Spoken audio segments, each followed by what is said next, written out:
तो हेलो दोस्तों। स्वागत है आपका अपनी अपनी चैनल टेक एडू सब में। तो दोस्तों, आप जैसा कि आज देख रहे हैं सामने आपको जेएन डाटा दिख रहा है। तो आज हम बात करने वाले हैं एक स्कॉलरशिप के बारे में, जिसमें स्कॉलरशिप के बारे में जो है वो 10 लाख तक की सबको ये स्कॉलरशिप मिल सकता है। From any background of student, कोई आपको ये नहीं है कि आप बी बीटेक कुछ भी कोई भी ग्राउंड का स्टूडेंट हो, सबको मिल सकता है। कैसे मिलेगा ये तो हम आगे की वीडियो में बात करेंगे दोस्तों, लेकिन उससे पहले मैं आपसे एक रिक्वेस्ट करना चाहता हूँ दोस्तों कि अगर आप हमारे चैनल पे न्यू है तो प्लीज सब्सक्राइब कीजिएगा, क्योंकि ये तो जैसा कि मैं देख रहा हूँ यूट्यूब पे कि जो डांस मुजरा कर रहे हैं या फिर कुछ भी कर रहे हैं तो उनके सब्सक्राइबर मिलते हैं, उनको लोग सपोर्ट करते हैं, लेकिन हम स्टार्टिंग पेज में आप लोग सपोर्ट नहीं कर रहे हैं। तो प्लीज आपसे उम्मीद है, हमसे बस आपसे एक रिक्वेस्ट भी है और उम्मीद भी आपसे हम लगाए हुए हैं कि आप प्लीज हमें सपोर्ट करेंगे। और खास खास मैं आपको बता दूं कि मैं कुछ कंपनी से कोलाबोरेशन करने वाला हूँ, जिसमें कि मैं अपने सब्सक्राइबर के लिए कुछ स्पेशल बेनिफिट दूंगा और without any cost, free of cost मिलेगा। और हाँ, तो आप हमसे जुड़ सकते हैं। और साथ ही साथ है कि मैं कमिंग डेज में जो है मैं कुछ स्पेशल स्पेशल जो है ना कुछ अपने सब्सक्राइबर के लिए लाने वाला हूँ। तो प्लीज आप हमसे जुड़िए और हम लोग अपनी जो है कि फैमिली क्रिएट करेंगे और सब फैमिली मिल करके साथ में काम करेंगे, ठीक है। तो आपको मैं बता दूं कि आज जो मैं बात करने वाला हूँ जेएन टाटा जो है ना, जमशेद जी टाटा जो है उनके तरफ से जो स्कॉलरशिप लॉन्च की जाती है। इस स्कॉलरशिप में 1 लाख से लेकर के 10 लाख तक की जो अमाउंट है वो पे की जाती है स्टूडेंट को। तो सबसे पहले कि मैं बात करूं, आप सामने देख रहे हैं कि जो लिखा हुआ है कि JN Tata endowment for higher education. तो जो भी स्टूडेंट जो अगर आप अपने पैसे की इकोनॉमिक स्टेटस कर आगे की स्टडी नहीं करना चाहते हैं तो प्लीज ऐसा मत सोचिएगा, आपका भाई आपके साथ है हमेशा सपोर्ट के लिए और आपको नई नई कुछ टेक्निक बताने के लिए कि आप अपने आगे की स्टडी को कैसे कंटिन्यू कर पाएंगे। सबसे पहले मैं बात करता हूँ कि JN Tata endowment awards one time loan scholarship to India at the beginning of an academic year for the full time post graduate PhD post doctoral research fellowship studies abroad in all fields. मैं बता दूं आपको, देखिए हर state में जो है ना scholarship जो बी बीटेक जो भी होता है, एमसी जो ग्रेजुएशन लेवल की जो कोर्सेस है उसमें 4 लाख 5 लाख रुपए तक की जो रकम होती है, अमाउंट होती है, वो हर स्टेट लगभग लगभग हर स्टेट गवर्नमेंट जो होती है वो लोन देती है। लेकिन वो वन टाइम, उसके बाद अगर हम हायर स्टडीज करना चाहते हैं, पोस्ट ग्रेजुएट करना चाहते हैं, एमटेक करना चाहते हैं, रिसर्च फेलोशिप में जाना चाहते हैं, इंटरेस्ट है लेकिन पैसे नहीं, तो उसके लिए घबराने की जरूरत नहीं है। बहुत बड़े बड़े जो है ना एनजीओ जो होते हैं प्राइवेट जो होते हैं फेलोशिप, वो फ्री ऑफ कॉस्ट सर्विस दे रहे हैं सर आपके लिए। तो प्लीज आप इस सर्विस को उठाने का कोशिश कीजिए। और साथ ही साथ मैं बता दूं आपको, इसमें देखिए लिखा है कि it range from 1 lakh to 10 lakh रुपए, ठीक है। तो जो फुल लिखा है कि जो cover the full cost of study, पूरा जो है ये कवर करता है। इसमें all selected scholar not necessarily qualify for the maximum amount, जिसमें लिखा है कि मैक्सिमम अमाउंट जो है जितने भी स्कॉलर सिलेक्ट किए जाएंगे जेएन टाटा स्कॉलरशिप के लिए, तो सबको फुल अमाउंट ही मिले ऐसा कहीं कोई स्पेसिफाइड नहीं है। जिसको जितनी जरूरत है, आपको एक तरह से होती है ना वो बोनाफाइड टाइप की बना के देना पड़ता है, कितनी आपको फीस की जरूरत है उसी प्रकार से आपको पेड की जाती है दोस्तों। इसमें आपको साथ में लिखा है कि द सिलेक्टेड स्कॉलर्स में also be recommended for partial travel assistance A maximum of rupees 50,000। और साथ ही साथ ट्रेवल असिस्टेंट, अगर आप कहीं दूर कॉलेज में पढ़ने जा रहे हैं तो आपको 4 साल 5 साल की पढ़ाई में जो खर्च हो, या कहीं रिसर्च करने जा रहे हैं तो आज स्टेइंग में कुछ भी रहने में आपको जो खर्च आ रहा है उसके लिए भी जेएन डाटा की तरफ से मदद की जाती है। और वो 50,000 रुपए की मदद की जाती है। और ये जो होती है ये आपको दे नहीं होता है, मतलब इससे आपको वापस का उम्मीद उनसे नहीं है कि आप वापस आपसे लिया जाएगा।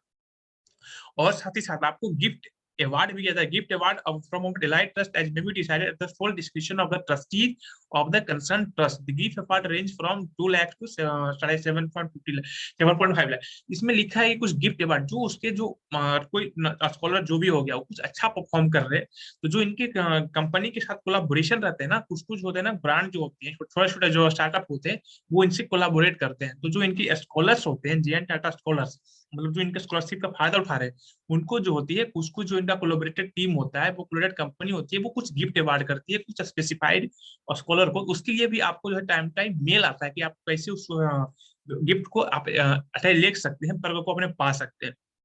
उसके लिए आपको ईमेल पे सब कुछ मिलेगा, ये सब आगे की चीज है। लेकिन आपको इतना तो फिक्स है ना कि 1 लाख से 10 लाख और साथ ही साथ 50,000, ये तो आपको फिक्स है। गिफ्ट की बात छोड़ दो, उसको हम नेगेट करके चल रहे हैं। और इसमें बताते हैं कि एलिजिबिलिटी क्राइटेरिया क्या है। ये देखिए हम पहले बाद में बात करेंगे, इसमें इसमें बात करते हैं कि candidate should be Indian, not older than 45 years, age on June 30 2022। मतलब है कि इसमें लिखा है कि जो भी है यह सिर्फ इंडियन के लिए होता है। जब हम लोग जानते हैं जमशेदजी टाटा जो है इंडियंस के लिए बहुत काम कर रहे हैं। और जो होता है ग्रेजुएट फ्रॉम में recognise Indian university with at least 60% marks on average in their undergraduate और पोस्ट ग्रेजुएट स्टडी। जो कि पीजी किए हैं या अंडर यूजी किए हैं, कुछ भी है, वो 60% मिनिमम मार्क्स उनके पास होना चाहिए ये जो एप्लीकेशन होता है उसमें फिल करने के लिए। और साथ ही साथ 45 वर्ष 45 ईयर्स ऑफ एज के नीट डाउन होना चाहिए। 45 ईयर्स एज से ऊपर के लोगों को नहीं दिया जाता है। If undergraduate degree is not from recognised university in India, candidates are not eligible to apply. लेकिन देखिए ये जो है एक तरह से फॉर्मेलिटी लिखा गया है कि अगर आप रिकॉग्नाइज यूनिवर्सिटी से नहीं है तो आपको नहीं मिलेगा। ऐसा कोई इंडिया में यूनिवर्सिटी नहीं जो रिकॉग्नाइज नहीं है, लगभग लगभग सारे रिकॉग्नाइज यूनिवर्सिटी ही है। Candidates who did not get selected in previous year for loan और scholarship could not avail the loan. इसमें लिखा है कि आपने कभी एक दो बार इनका लोन, आपको जैसे कोई इनका कोई अलग अलग भी लोन स्कीम है, अगर आपने लिया है तो भी आप इसमें अप्लाई कर सकते हैं जब अगर उसका आपने टेन्योर कंप्लीट कर लिया है। मतलब कि वो आप लोन का जो होती है कि 2 साल 3 साल और आपने दोबारा उसमें पे रिवेट कर दिया है तो आप इनमें एलिजिबल है अप्लाई करने के लिए। Candidates who are at the end of first year entering into the second year of their overseas studies are also eligible to apply। जो कि कुछ कुछ होते हैं कि एक साल तो बना फीस दे पाए, अगले साल से नहीं दे पा रहे, तो जो एक साल कमिट कर लिए हैं और नेक्स्ट ईयर में जाने वाले हैं तो भी आप इसमें एलिजिबल हैं, आप इसमें फॉर्म फिल कर सकते हैं। This is applicable only if the minimum duration of course is 2 years and there is at least one full academic year remaining to complete at the time of award of the loan scholarship, normally by July या 20। इसमें साफ लिखा है कि उस course के लिए ही scholarship दी जाती है जिसमें कम से कम आपको 2 साल का अभी ड्यूरेशन जो कोर्स का होना चाहिए कम से कम, कि 2 साल कम से कम। देखिए अगर हम पीजी की बात करते हैं, पीजी की बात तो 2 साल की मिनिमम होती है, 2 साल कम से कम ड्यूरेशन उस कोर्स का होना चाहिए, तभी उस कोर्स के लिए स्कॉलरशिप वगैरह मिलती है। बाकी आप इसमें जो और कुछ कंडीशन जो है आप इसको चेक आउट कर सकते हैं, मैं लिंक जो हूँ डिस्क्रिप्शन में दे देंगे। और बाकी अगर कोई भी फिर से अगर कोई डाउट होती है तो आप हमारे टेलीग्राम ग्रुप पे जुड़ सकते हैं जहाँ पे आप हमसे डायरेक्टली बात कर सकते हैं। फिर मैं आपके लिए रिसर्च कर बेसिक अगर कोई आपकी डाउट है, क्वेरी है, तो इसे तो आप फ्रिक्वेंटली आज क्वेश्चन में पूछ सकते हैं, इनके जो है बात कर सकते हैं, इनके जो कस्टमर सर्विस होती है। लेकिन फिर भी अगर आपको अगर नहीं डाउट क्लियर नहीं हो पा रहा तो आप हमसे जुड़ सकते हैं, मैं आपको क्लियरली आपको सामने से बताऊंगा।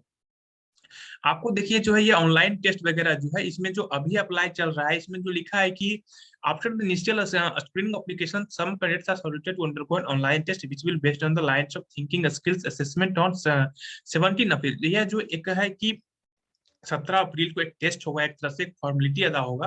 कुछ जो होती है कि स्क्रीनिंग होती है, स्क्रीनिंग का प्रक्रिया इसमें क्या है कि अगर आप अपने जो कुछ जो फील करते हैं नाटक अपने कहाँ क्या एलिजिबल है फर्स्ट ईयर सेकेंड ईयर, तो कुछ उसमें जो गलती वलती जो भर देते हैं ना वो छाट दिया जाता है और उनको एग्जाम में बैठने नहीं दिया जाता है। तो आप प्लीज इसको अच्छे से भरिएगा, ध्यान से भरिएगा। कोई डाउट है तो आप मुझसे पूछिएगा, जरूर मैं आपको हेल्प करूंगा एज ए भाई, एज ए ब्रदर। कोई इसमें एटीट्यूड ईगो नहीं कि मैं नहीं पूछूंगा, मैं तो खुद से भरूंगा।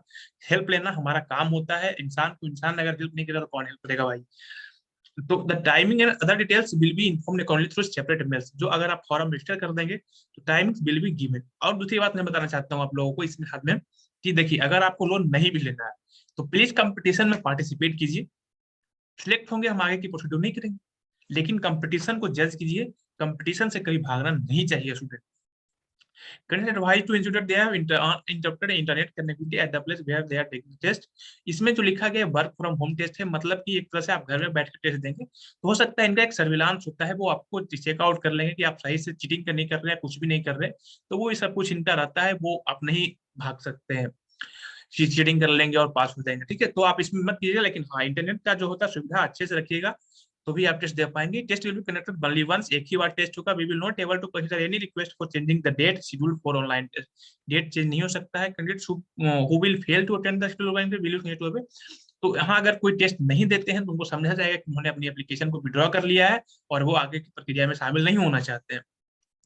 जो रिजल्ट है वो 1 सप्ताह के बाद आपको आ जाएगा, वो ही आपको ईमेल पे ही आएगा, ये कहीं शो नहीं होती है। इंटरव्यू वगैरह है, इंटरव्यू देखिए जो कैंडिडेट्स जो शॉर्ट लिस्ट हो जाते हैं उनको डॉक्यूमेंट सेक्शन में कुछ some such candidates should upload a scanned page of required documents on the application portal in upload document section in the application form before the time of interview.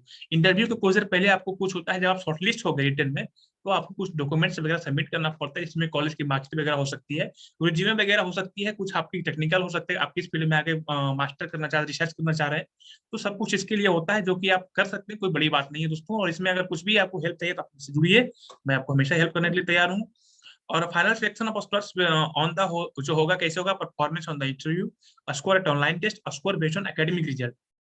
देखिए, सबसे पहले तो आप जो कॉलेज में आपने पढ़ाई की है, अंडर ग्रेजुएशन किया, या तो फिर आप जो पीजी कर रहे हैं, तो फिर अगर आप फर्स्ट ईयर में कंप्लीट कर लिया, तो प्लीज अपने स्कोर को बेटर रखिए। वो हर जगह कहीं ना कहीं आपके लिए इंपॉर्टेंट है, और उस स्कोर का कहीं ना कहीं यूज हर जगह आपको मिलेगा।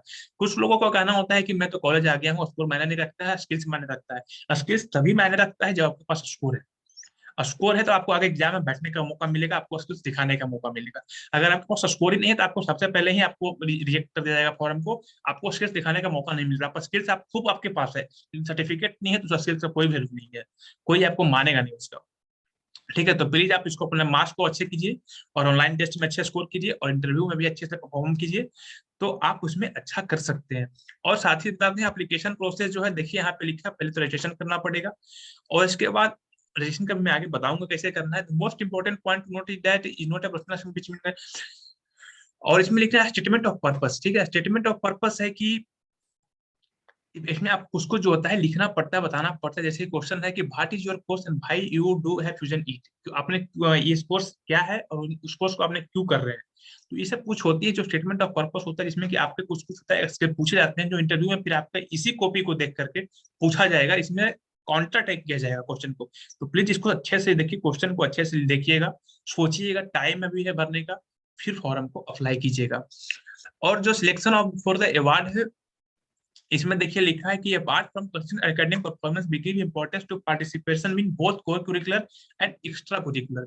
अगर ये सब तो सब कुछ है, उसके बाद लिखिए ए गुड जीआरएमई जीमेट, ये सब जो है कोर्स होता है, अगर आपके पास है तो extremely important for those applying overseas, मतलब कि ज्यादा बेटर मिलेगा आपको, बेटर ज्यादा मिलेगा, तो ये सब कर सकते हैं।